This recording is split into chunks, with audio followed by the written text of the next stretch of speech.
another idea about this is that this is a figurative explanation of God's orderly creation.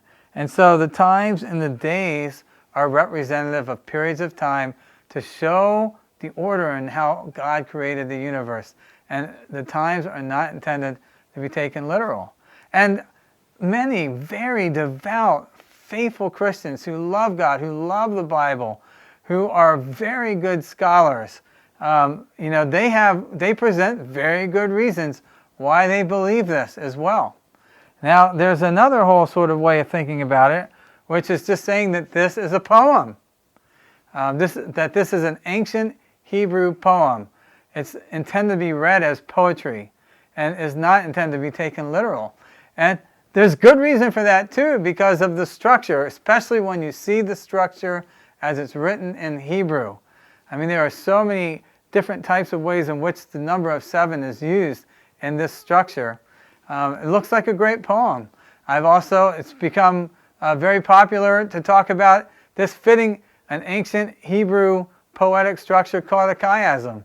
I don't know a lot about that, but you could certainly see why somebody would think that.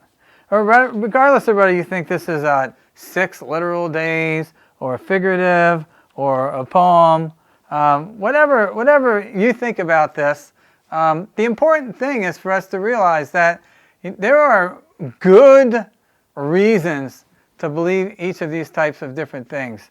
And you know what? Jesus never addressed this issue.